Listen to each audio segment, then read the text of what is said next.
स्वागत है आपका देवभूमि समाचार में। मैं हूं आपके साथ। जो इस बुलेटिन की शुरुआत बात करेंगे बड़ी खबर के साथ। हल्द्वानी हिंसा में 19 लोगों के खिलाफ नामजद एफआईआर, 5000 अज्ञात लोगों के खिलाफ दर्ज की गई रिपोर्ट। आरोपियों की गिरफ्तारी शुरू की गई।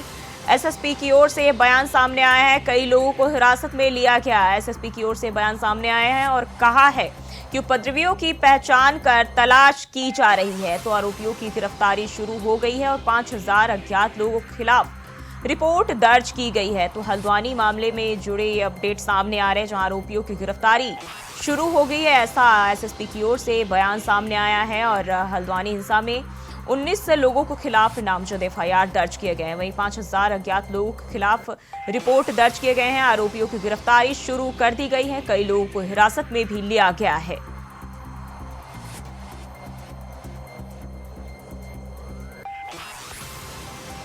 तो हल्द्वानी हिंसा से जुड़ी खबर सामने आ रही है, जिसमें ये भी बताया जा रहा है कि उपद्रवियों पर यूएपीए एनएसए के तहत कार्रवाई की जाएगी। डीजीपी की ओर से बयान सामने आए। और अभी हल्द्वानी हिंसा में बात कर ले मौत की, तो 6 लोगों की मौत हो चुकी है। और अब जो है पुलिस प्रशासन आरोपियों की धरपकड़ में जुटी हुई है। पुलिस ने 4 आरोपियों को हिरासत में लिया है। और इसी खबर पर ज्यादा जानकारी के साथ हल्द्वानी से अमित चौधरी हमारे साथ जुड़ गए हैं। अमित, क्या अपडेट है? देखिए, आपको बता दूं, आज हल्द्वानी में जो यहाँ पर उपद्रव मामला था, उसमें बनरपुरा क्षेत्र में अभी फिलहाल जो अभी तक के ताजा हालात है, यहाँ पर कुछ गतिविधियां पुलिस की तेज हो चुकी है। और पत्रकारों को, क्योंकि जो एक समय सीमा जो थी वहां से भी पहले रोक दिया गया है, उनको अंदर नहीं जाने दिया जा रहा है। तो साफ तौर पर अंदर कुछ गतिविधि यहाँ पर पुलिस प्रशासन की तरफ से की जा रही है। बताया जा रहा है जो मलिक का बगीचे में जो कुछ हिस्सा वहां पर जो मदरसे का रह गया था, उसको ढाने की यहाँ पर कोशिश की जाए। तो इसलिए यहाँ पर और उपद्रव न हो, बवाल न हो, फिर पत्रकारों को भी नहीं जाने दिया जा रहा। पूरी तरीके से बनरपुरा क्षेत्र को सील बंद कर दिया गया है। किसी को आवाजाही की अनुमति नहीं दी गई है। और यहाँ पर बात की जाए तो करीब 5000 अज्ञात जो हमलावर है, उनके खिलाफ मुकदमा दर्ज यहाँ पर करने की बात की जा रही है। रास्तों का लगाने की यहाँ पर लगातार बात की जा रही है। और 19 यहाँ पर नामजद जो यहाँ पर उपद्रवी, उनको यहाँ पर चिन्हित किया गया है। लगातार ड्रोन से की निगरानी रखी जाती है। और जो वीडियो फुटेज है उसके यहाँ पर उसके जरिए यहाँ पर जो है लोगों को पहचाने के कर उस पर मुकदमा दर्ज करने की बात लगातार की जा रही है।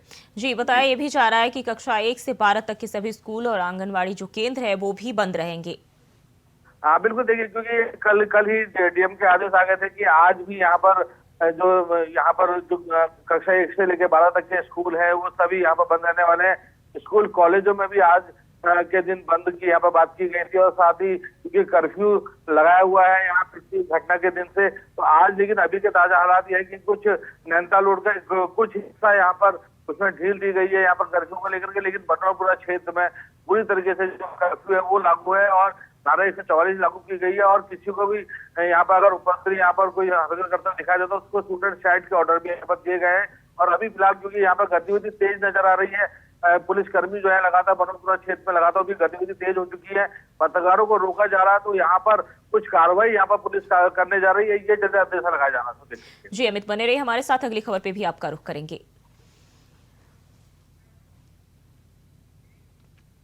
और देहरादून से खबर सामने आ रही है। हल्द्वानी हिंसा पर सीएम धामी ने दी जानकारी। प्रधानमंत्री मोदी गृह मंत्री अमित शाह को दी जानकारी। अधिकारियों को अलर्ट मोड पर रहने के दिए निर्देश। और हल्द्वानी की पल पल की घटना की जानकारी देने के निर्देश दिए हैं। तो गृह मंत्री अमित शाह, प्रधानमंत्री मोदी को जानकारी दी गई है और हल्द्वानी की पल पल की घटना की जानकारी देने के निर्देश दिए गए हैं। अधिकारियों को भी अलर्ट मोड पर रहने का निर्देश जारी किया गया है। और हल्द्वानी हिंसा पर सीएम धामी ने जो है ये निर्देश जारी किए हैं।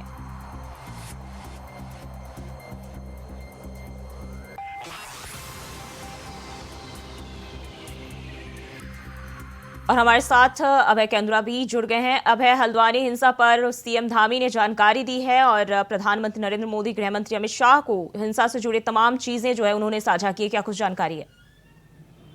तो बिल्कुल ये कह सकते हैं कि मुख्यमंत्री पुष्कर सिंह धामी ने कल पूरा हल्द्वानी का दौरा किया था। जो लोग इस हिंसा में घायल हुए थे, चाहे पुलिस के सिपाही हो, पुलिस के कर्मचारी हो या जिला प्रशासन या नगर पालिका के कर्मचारी हो, उन सभी से वहाँ पर मुलाकात की थी। उनके बेहतर स्वास्थ्य को लेकर जो स्वास्थ्य विभाग के अधिकारी थे उनको वहाँ पर निर्देश दिए थे कि सभी का बेहतर स्वास्थ्य इलाज हो सके, सभी को वहाँ पर लाभ मिल सके। इसके अलावा जो जगह थी उसमें जिला प्रशासन के अधिकारियों से बातचीत वहाँ पर करी थी कि कितना नुकसान अब तक वहाँ पर हो चुका है और क्या कुछ ऐसी चीज़ें वहाँ पर हो सकती है जिससे स्थितियों को और सामान्य वहाँ पर बनाया जा सकता है, ताकि लोग इस हिंसा के माहौल से, जो भयमुक्त जो माहौल वहाँ पर बना, उससे उभर सकें। और पूरे क्षेत्र का यह चीज़ कह सकते हैं, जिला प्रशासन के अधिकारियों से बातचीत करने के बाद प्रधानमंत्री नरेंद्र मोदी, गृह मंत्री अमित शाह को इनकी तरफ से जानकारी यहाँ पर दी गई है कि हल्द्वानी घटना पर राज्य सरकार और जिला प्रशासन की तरफ से क्या कुछ कार्रवाई वहाँ पर की गई है। और इसके अलावा जिला प्रशासन और पुलिस प्रशासन के अधिकारियों को मुख्यमंत्री पुष्कर सिंह धामी ने निर्देश दिए कि जो इस समय काम वहाँ पर चल रहा है, चाहे आपके कर्फ्यू हटाने की, ढील देने की आदि की बात हो या फिर दूसरे जो लोगों को राहत देने की बात वहाँ पर हो, क्षेत्र में शांति व्यवस्था को बनाए रखने के लिए जो काम वहाँ पर किए जा रहे हैं, उसकी पल पल की जानकारी मुख्यमंत्री को यहाँ पर देनी होगी, ताकि सरकार की तरफ से निर्देशित किया जा सके कि आने वाले दिनों, आने वाले समय में और किस प्रकार से वहाँ पर काम किया जा सकता है। क्योंकि हल्द्वानी की घटना कोई छोटी घटना नहीं कही जा सकती। एक सुनियोजित तरीके से जिस प्रकार से वहाँ पर इस हिंसा को भड़काने का काम वहाँ पर किया गया, उसमें 6 लोगों की मौत की पुष्टि अब तक हो चुकी है, जिसमें से पाँच लोगों के शव कल ही बरामद वहाँ पर कर लिए गए थे। एक का बरेली अस्पताल जाते समय एक व्यक्ति की और वहाँ पर मृत्यु हो गई थी। कई लोग अभी, सैकड़ों लोग अभी भी वहाँ पर घायल बताए जा रहे हैं, जिनका प्राथमिक उपचार हो चुका है या कुछ अस्पतालों में भर्ती है, उनका उपचार वहाँ पर किया जा रहा है। तो कोशिश यही है जिला प्रशासन की और राज्य सरकार की कि जो लोग वहाँ पर रह रहे हैं, उन लोगों के मन से उस भय के माहौल को बाहर निकाला जा सके। इसके अलावा जो दूसरी बात वहाँ पर कही जा सकती है वो ये है कि अब पुलिस की जो कार्रवाई है, यानी जिन लोगों की तरफ से ये दंगा किया गया है, ये इस हिंसा की घटना को वहाँ पर अंजाम दिया गया, उनके खिलाफ अब कार्रवाई करने का निर्णय वहाँ पर लिया गया है। और चाहे वो यूपीए के तहत हो या एनएसए के तहत हो, उनके खिलाफ वहाँ पर उन दोषी लोगों को वहाँ पर चिन्हित कर उनके खिलाफ एनएसए की कार्रवाई करने के निर्देश वहाँ पर दे दिए गए हैं। अभी पुलिस विभाग की तरफ से जो कार्रवाई अब तक वहाँ की गई, जिसमें 4 लोगों को अभी तक हिरासत में लिया गया है, जिनसे बातचीत वहाँ पर हो रही है, उसमें भी ये कह सकते हैं कि पुलिस ने अपनी कार्रवाई में 18 लोगों के खिलाफ नामजद मुकदमा वहाँ पर दर्ज किया है। 5000 ऐसे लोग हैं जो अज्ञात के रूप में जिनके खिलाफ वहाँ पर मुकदमा दर्ज हुआ है। और आने वाले दिनों में कह सकते हैं कि उन सभी की पहचान यहाँ पर पुलिस की तरफ से कर ली जाएगी, क्योंकि पुलिस ने सभी ऐसे वीडियो या सीसीटीवी कैमरे की जो रिकॉर्डिंग है उनको अपने पास सुरक्षित करने का काम यहाँ पर कर लिया, जिनसे उनकी पहचान की जाएगी, जो इस उपद्रव को भड़काने में, इस हिंसा की घटना को अंजाम देने के लिए जिनको जो ये कह सकते हैं कि जो लोग अग्रसर रहे हैं या जिनकी तरफ से इस हिंसा को विरोध करने का काम वहाँ पर किया गया। जी अमित भी लगातार हमारे साथ बने हुए। अमित, अधिकारियों को अलर्ट मोड पर रहने के निर्देश दिए गए हैं, तो क्या अभी भी कहीं न कहीं जो है भय का माहौल वहाँ बना हुआ है? पूरा क्षेत्र में यहाँ पर कर्फ्यू नजरबंद किया गया, किसी को भी घर की खिड़कियों से झांकने तक की अनुमति नहीं है। तो साफ तौर से क्योंकि गतिविधि लगातार यहाँ पर किसी प्रकार से हो सकती है, क्योंकि अभी गिरफ्तारी की जब यहाँ पर बारी आएगी तो कहीं ना कहीं विरोध के यहाँ पर सुर उठ सकते हैं, लोग विरोध कर सकते हैं, तो उसको लेकर भी यहाँ पर कार्रवाई हो सकती है। और जिस तरीके से यहाँ पर अतिरिक्त सुरक्षा बल बढ़ाया गया है, करीब 1500 पुलिस कर्मचारी हल्द्वानी में तैनात है। बनोतरा क्षेत्र में लगातार पैरामिलिट्री फोर्स को लाने की बात की जा रही है। यहाँ पर सीआरपीएफ के जवान लगातार मौजूद है। तो ये क्योंकि सुरक्षा दृष्टि की अगर हिसाब से बात की जाए, क्योंकि यहाँ की जो घटना है वो कहीं ना कहीं अब और अन्य जिलों में इसकी चर्चा हो रही है। यूपी के बरेली में भी कहीं ना कहीं इसको लेकर वहां फंसा हुआ, तो ये सब चीजों को जोड़कर देखा जा रहा है कि यहाँ से कोई खबर बाहर ना जा सके, कोई उपद्रवी यहाँ पर कोई अफवाह न फैला सके, उसको लेकर के इंटरनेट की सेवा भी। जी अमित, बीच में आपको रोकना चाहूंगी, बड़ी जानकारी सामने आ रही है हल्द्वानी से। हिंसा के मास्टरमाइंड की हुई पहचान, अब्दुल मलिक बताया जा रहा है हिंसा का मास्टरमाइंड। अब्दुल ने सरकारी भूमि पर किया था कब्जा, अब्दुल पर शिकंजा कसने की तैयारी तेज, जमीनों की खरीद फरोख्त के मामले में शामिल रहा है अब्दुल पर प्रशासन कर सकता है एनएसए की कार्रवाई। तो ये बड़ी जानकारी सामने आ रही है, हल्द्वानी हिंसा के मास्टरमाइंड की पहचान हो गई है और अब्दुल पर प्रशासन कर सकता है एनएसए की कार्रवाई, जमीनों की खरीद फरोख्त में शामिल रहा है और अब जो है अब्दुल पर शिकंजा कसने की तैयारी जो है तेज हो गई है।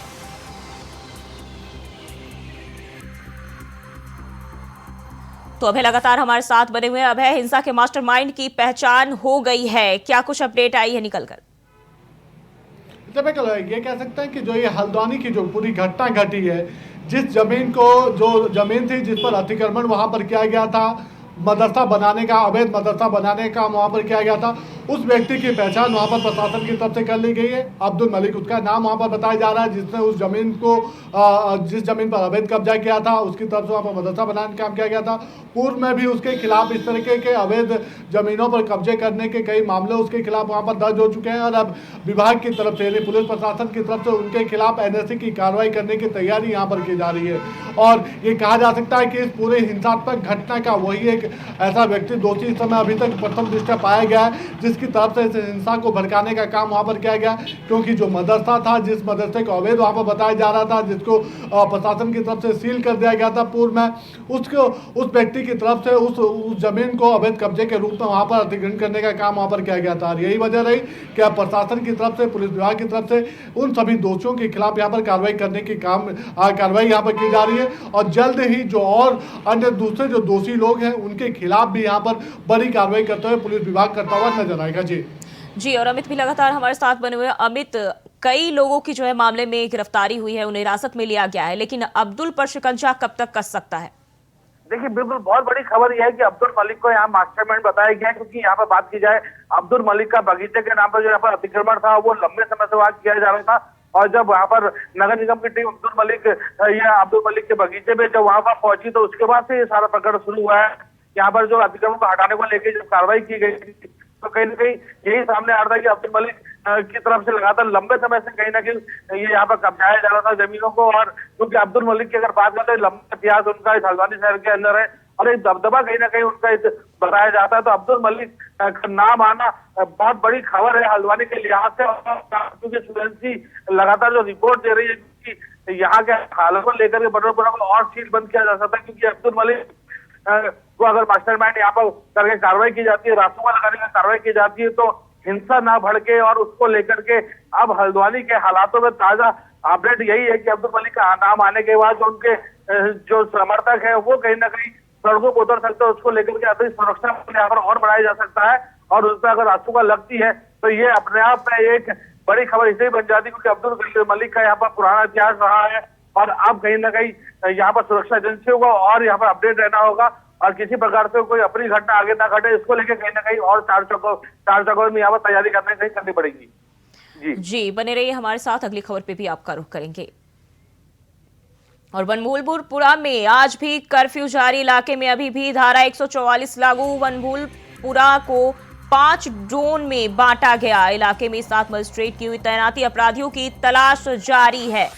तो इलाके में अभी भी धारा 144 लागू है और अपराधियों की तलाश जो है लगातार की जा रही है। इलाके में 7 मजिस्ट्रेट की तैनाती भी कर दी गई है। तो पूरी तरह से पूरे इलाके को 5 जोन में बांटा गया है और अभी भी धारा 144 लागू है। तो बनभूलपुरा में आज भी कर्फ्यू का माहौल लगातार जो है जारी है और 5 जोन में इलाके को बांटा गया है। इसके साथ ही जो है पुलिस फोर्स की भी तैनाती कर दी गई है, 7 मजिस्ट्रेट की तैनाती भी कर दी गई है। तो माहौल बिगड़े ना, हालात जो है काबू में रहे, इसको लेकर प्रशासन जो है पूरी तरह से सख्ती बरतते हुए दिखाई दे रही है और इलाके को पूरी तरह से नियंत्रण करने की कोशिश प्रशासन की ओर से की जा रही है। तो बनभूलपुरा में आज भी कर्फ्यू जो है वो जारी है और अभय लगातार हमारे साथ बने हुए। अभय, आज भी जो है इलाके में कर्फ्यू का माहौल देखने को मिला है, कब तक इस तरह के हालात जो है बने रह सकते हैं? ये कह सकते हैं कि जैसे कल भी पुलिस प्रशासन के आला अधिकारी वहां पर पहुंचे थे, जिला शासन के आला अधिकारी वहां पर पहुंचे थे, मुख्यमंत्री पुष्कर सिंह धामी वहां पर पहुंचे थे और उसके बाद जिस प्रकार की स्थितियां वहां पर रही है तो कुछ जगहों पर कर्फ्यू में छूट देने का काम जरूर यहां पर किया गया है, लेकिन अभी भी ये कह सकते हैं कि जिस प्रकार से घटना के बाद वहां पर भय का माहौल है, दहशत का माहौल है, तो ऐसे में कोई ये घटना और बड़ी वहां पर ना हो सके, इसलिए एहतियात के तौर पर सुरक्षा के लिहाज से इस कर्फ्यू को और वहां पर बढ़ाने का निर्णय लिया गया। जल्द ही ये कह सकता है कि आगामी कुछ घंटे यानी 24 घंटे के भीतर उस कर्फ्यू में ढील वहाँ पर दी जा सकती है, क्योंकि डीजीपी की तरफ से साफ तौर पर कहा गया था कि उनकी सबसे पहले 2 प्राथमिकताएं, पहले हल्द्वानी के उस क्षेत्र में जहां पर ये हिंसात्मक घटना घटी है उस क्षेत्र को कर्फ्यू वाला जैसा माहौल हटाकर फिर वापस जो शांतिपूर्ण जो माहौल है उसको बहाल करने का काम वहां पर किया जाएगा, और उसके बाद जो दोषी जो व्यक्ति हैं उन व्यक्तियों के खिलाफ कठोर कार्रवाई करने का काम वहां पर किया जाएगा। तो ये समझा जा सकता है कि पुलिस अपनी प्राथमिकताओं के अनुरूप वहां पर काम कर रही है। जो माहौल वहां पर हिंसात्मक वाली जगहों पर जो घटना का जो माहौल था उस क्षेत्र को वापस शांति व्यवस्था बहाल करने में जुटी हुई नजर आ रही है। स्थानीय पुलिस, पीएसी के अलावा जो केंद्रीय रिजर्व पुलिस फोर्स की जो टुकड़ियां वहां पर मौजूद है वो लगातार ऐसे संवेदनशील जो जगह हैं वहां पर उन जगहों पर अपनी गश्त वहां पर बढ़ा रही है। लोगों से अपने ही घरों में रहने के लिए कहा जा रहा है, अगर कोई जरूरी कार्य नहीं है तो उन लोगों को अपने घरों में रहने की हिदायत वहां पर दी जा रही है। स्कूल, आंगनवाड़ी केंद्र सभी वहां पर बंद कर दिए गए एहतियात के तौर पर, ताकि किसी भी प्रकार से कोई ऐसी अप्रिय घटना होने की स्थिति में कोई बड़ा नुकसान वहां पर ना हो। तो ये समझा जा सकता है कि प्रशासन उन सब चीज़ों पर अभी भी नज़र बनाए हुए, और जैसे ही स्थितियाँ सामान्य होती है तो फिर इस कर्फ्यू को भी हटाने का काम वहाँ पर कर दिया जाएगा। जी, अमित भी लगातार हमारे साथ बने हुए हैं। अमित, बनभूलपुरा को जो है 5 जोन में बांटा गया है, क्या कुछ इस दौरान जो है खास तैयारी की गई है?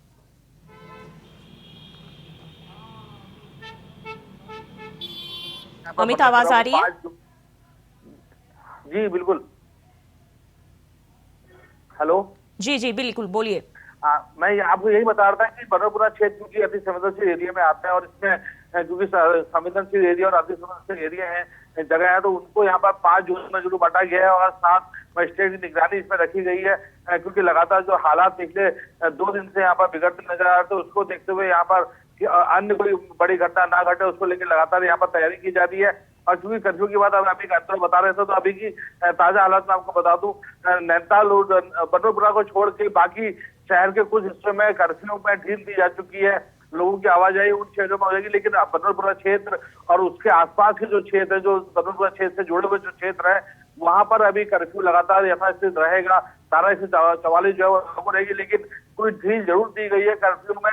यहाँ पर जो अन्य इलाके हैं, हल्द्वानी के नैनीताल रोड की बात की जाए, उसका आगे के जो इलाके हैं वहां पर जरूर ढील दी गई है, वहां पर आवाजाही शुरू भी हो चुकी है, लेकिन बनभूलपुरा में यथास्थिति कर्फ्यू यहाँ पर जारी है। और जो यहाँ पर 5 जून में यहाँ पर लगातार मजिस्ट्रेट क्योंकि बैठे हैं और वहां पर लगातार जो सुरक्षा कर्मी है वो लगातार बने हुए हैं, और क्योंकि अभी कार्रवाई वहां पर क्योंकि चहलकदमी पुलिस की बढ़ चुकी है, वहां पर कुछ कार्रवाई हो रही है बताया जा रहा है। पत्रकारों को हालांकि नहीं जाने दिया जा रहा, लेकिन जैसे ही कार्रवाई हो रही तो उससे वहां के हालात ना बिगड़े उसको लेकर लगातार यहाँ पर स्थिति का जायजा लिया जा रहा है। जी अमित, बहुत बहुत शुक्रिया आपका तमाम जानकारी के लिए। अब बने रहिए हमारे साथ, अगली खबर पे भी आपका रुख करेंगे। और बढ़ते हैं आगे, खबर देहरादून से है, जहां पूर्व मुख्यमंत्री हरीश रावत ने हल्द्वानी की घटना को लेकर बड़ा बयान दिया है। बता दें कि हरीश रावत ने कहा कि जिस तरह से समान नागरिक संहिता का ड्राफ्ट पारित कर एक तबके को टारगेट करने की कोशिश की गई है और उस वर्ग के पर्सनल लॉ में हस्तक्षेप करने की कोशिश की गई, उससे यह संदेश गया है कि उनको दबाया जा रहा है, और कहा कि जिसके चलते यह घटना जो है देखने को मिले। साथ ही कहा कि यह समय इन सब में जाने का नहीं है, लेकिन सबकी कोशिश यही रहनी चाहिए कि शांति व्यवस्था कैसे कायम हो। आभास ये गया है इस सारी प्रक्रिया में, नहीं तो इसकी उत्तराखंड में कोई आवश्यकता ही नहीं थी इसकी। कोई कानून ऐसा नहीं है जो इसको इन्होंने बनाया हो जिससे यहाँ के लोगों के जीवन में कोई परिवर्तन आ सकता है। केवल एक मैसेज गया है कि अल्पसंख्यक एक वर्ग को जो है टारगेट करके आपने उनके पर्सनल लॉज में, इनके पर्सनल मामलों में हस्तक्षेप किया है। ये गया है। अब इसका क्या समाधान है ये देखा जाएगा, लेकिन मैं इस समय ये सब चीज़ों में जाने आने का समय नहीं है। इस समय तो हम सब के हाथ भगवान से, ऊपर वाले से जुड़े हुए हैं कि शांति स्थापित हो हल्द्वानी में। और खबर देहरादून से है, जहां हल्द्वानी में हुई आगजनी और पथराव की घटना को लेकर पूर्व मुख्यमंत्री त्रिवेंद्र सिंह रावत ने प्रशासन पर बड़े सवाल खड़े किए हैं। उन्होंने कहा कि यह पूरा मामला सुनियोजित साजिश लग रहा है। यदि ऐसा है तो क्या इंटेलिजेंस ने इस तरह के इनपुट दिए थे, और कहा कि यदि नहीं दिए तो यहां पूरी तरह से इंटेलिजेंस फेलियर है। साथ ही कहा कि इस पूरे प्रकरण की गंभीरता से जांच की जानी चाहिए। तो हिंसा को लेकर पूर्व सीएम त्रिवेंद्र सिंह रावत ने अपना बयान दिया है। निश्चित रूप से एक देखिए, कुछ चीज़ें तो सवाल खड़ा करते हैं, लेकिन मैं समझता हूँ कि इस समय स्थिति को संभालने की ज़रूरत है और पूरी इसकी बहुत तरीके से इसकी जांच होनी चाहिए। आखिर एक सुनियोजित था तो उसमें हमारी इंटेलिजेंस क्या कर रही थी? उसने कोई इनपुट दिया क्या? इनपुट नहीं दिया गया तो इंटेलिजेंस फेल्योर है, और अगर इनपुट दिया इंटेलिजेंस ने, LIU ने, और फिर पुलिस ने जो जिस तरह से समय जो किया उसके एक्शन के लिए। और पौड़ी जनपद को मिली बड़ी सौगात, राज्यसभा सांसद अनिल बलूनी ने दी सौगात। पौड़ी में बनेगा तारामंडल और माउंटेन म्यूजियम। भारत सरकार ने 1 हेक्टेयर भूमि की हस्तांतरित, अनिल बलूनी ने पोस्ट कर साझा की जानकारी। तो ये बड़ी जानकारी सामने आ रही है, पौड़ी जनपद को बड़ी सौगात मिलने जा रही है। और राज्यसभा सांसद अनिल बलूनी ने जानकारी देते हुए कहा कि अब जो है पौड़ी जनपद को सौगात मिलेगी और पौड़ी में तारामंडल और माउंटेन भी बनने जा रहा है। इसके लिए भारत सरकार ने 1 हेक्टेयर भूमि भी हस्तांतरित कर दिए हैं। तो पौड़ी जनपद को बड़ी सौगात मिली है। राज्यसभा सांसद अनिल बलूनी ने सौगात दी है, जिसकी जानकारी देते हुए उन्होंने कहा कि पौड़ी में तारामंडल और माउंटेन म्यूजियम बनेगा। तो राज्यसभा सांसद अनिल बलूनी जो है पौड़ी जनपद को सौगात देने जा रहे हैं और पौड़ी में तारामंडल और माउंटेन म्यूजियम का निर्माण किया जाएगा। अनिल बलूनी ने पोस्ट करके जानकारी साझा की है और पौड़ी को बड़ी सौगात मिलने जा रही है। और लगातार हमारे साथ अभय कैंतुरा बने हुए हैं। अभय, पौड़ी जनपद को बड़ी सौगात मिलने जा रही है और इसकी जो है जानकारी खुद राज्यसभा सांसद अनिल बलूनी ने दी है, क्या कुछ जानकारी है? जी बिल्कुल, ये कह सकते हैं कि पौड़ी जनपद को बड़ी सौगात अब यहाँ पर मिलने जा रही है। जो राज्यसभा सांसद अनिल बलूनी, उनका जो लंबा प्रयास था, वो लंबा प्रयास अब सफल होता हुआ नजर आ रहा है। पौड़ी में ये कह सकते हैं कि तारामंडल और जो माउंटेन म्यूजियम है वो वहाँ पर स्थापित होने की दिशा में एक कदम और आगे बढ़ चुका है, जिसकी कार्रवाई शुरू हो चुकी है। वन विभाग की तरफ से 1 एकड़ जो जमीन थी वो वहाँ पर इस म्यूजियम के लिए बनाने के लिए हस्तांतरित कर दी गई है। उसकी बाकायदा NOC कह सकते हैं कि केंद्रीय वन मंत्रालय की तरफ से दे दी गई है और जल्द ही इस दिशा में जो कार्रवाई है वो कार्रवाई और आगे बढ़ती हुई नजर आएगी। यानी जो DPC बनाने की होगी या जो काम प्रक्रिया के तहत जो काम होना है वो वहाँ पर हो जाएगी। और लंबे समय से रचनात्मक काम की दिशा में ये पहल राज्यसभा सांसद अनिल बलूनी की तरफ से यहाँ पर की जा रही थी। अभी ये कह सकते हैं कि इस रचनात्मक काम के जरिए से जो पहाड़ों पर जो ये कह सकते हैं, चाहे पर्यटन का हो या तकनीक का जो क्षेत्र है, उत्तराखंड राज्य के जो छात्र युवा जो प्रतिभा है, जो विज्ञान के क्षेत्र में आगे जाना चाहते हैं, उनके लिए एक प्रेरणा का स्रोत वहाँ पर बनेगा। और इस म्यूजियम के बनने से सबसे बड़ी बात है कि पौड़ी जनपद में जो विकास की दौरान उनकी वो एक कदम और आगे बढ़ती हुई नजर आएगी। राज्यसभा सांसद की तरफ से बाकायदा इसकी सूचना अपने सोशल मीडिया पोस्ट के माध्यम से यहाँ पर दी गई है। कोशिश यही है कि उत्तराखंड राज्य में समुचित विकास हो सके और उसमें खासतौर पर पहाड़ी जनपदों में जब तक विकास की मुख्य धारा से कोसों दूर कहे जाते थे, अब वो विकास की मुख्य धारा में जुड़ते हुए नजर आ रहा है। और उसके लिए राज्य सरकार के साथ साथ जो उत्तराखंड के जो सांसद हैं वो भी अपनी महत्वपूर्ण भूमिका निभाते नजर आ रहे हैं। अनिल बलूनी जो राज्यसभा के सांसद हैं, उन्होंने पहले भी कहा था कि वो अपनी तरफ से राज्य के विकास के लिए हर उस सहयोग को आगे करने का काम कर रहे हैं, हर सहयोग को बढ़ाने का काम कर रहे हैं जिससे राज्य में रचनात्मक विकास हो सकता है, राज्य की जनता को उन योजनाओं का, विकास की योजनाओं का लाभ यहाँ पर मिल सकता है। तो ये समझा जा सकता है कि पौड़ी के माध्यम से सरकार पौड़ी जनपद को नहीं बल्कि उत्तराखंड के हर उस पहाड़ी जनपद के लिए एक बड़ी उम्मीद की किरण लेकर आएगी। जहाँ पर विकास के लिए अब तक दूर दूर तक लोगों को जाना पड़ता था, वहाँ पर विकास की जो आयाम है वो और स्थापित होते हुए नजर आएंगे। जी तो कहीं ना कहीं ये कहा जा सकता है कि पर्यटन के क्षेत्र में सरकार की ओर से एक और बड़ा कदम ये होने वाला है। ऐसे पर्यटन के क्षेत्र से भी जोड़कर देखा जा सकता है और विज्ञान के क्षेत्र से भी जोड़कर देखा जा सकता है, क्योंकि अगर पौड़ी में माउंटेन म्यूजियम या तारामंडल म्यूजियम वहाँ पर बनता है तो सीधे तौर पर जो युवा जो प्रतिभाएं हैं वो वहाँ पर विज्ञान के क्षेत्र में आगे बढ़ने के लिए प्रेरित होंगी। जो नवाचार जो उनके कौशल में होगा वो वहाँ पर उसको करते हुए नजर आएंगी। उत्तराखंड के उस क्षेत्र में कह सकते हैं कि पर्यटन का जो सेक्टर है और मजबूत वहाँ पर होगा और लोगों को उसके आर्थिकी के मजबूत होने के रूप में उसका एक बड़ा लाभ यहाँ पर मिलेगा। क्योंकि अगर पौड़ी के लिए काम होता है तो पौड़ी से संदेश उत्तराखंड के उस हर पहाड़ी जनपद के लिए जाता है जहाँ पर अब तक पलायन का दर्द सबसे बड़ा दंश झेल रहे थे, पलायन का दर्द उन्हें उठाना पड़ता था और उससे जो जनता थी वो प्रभावित होती नजर आती थी। लेकिन अब जब वहाँ पर विकास की किरणें पहुंचेंगी और वहाँ पर इस तरीके के नवाचार रचनात्मक काम वहाँ पर होंगे तो सीधे तौर पर उसका लाभ जनपद को वहाँ पर मिलेगा। जी अभय, बहुत बहुत शुक्रिया आपका तमाम जानकारी के लिए। और देवभूमि समाचार में फिलहाल के लिए बस इतना ही। खबरों के लिए बने रहिए इंडिया वॉइस के साथ।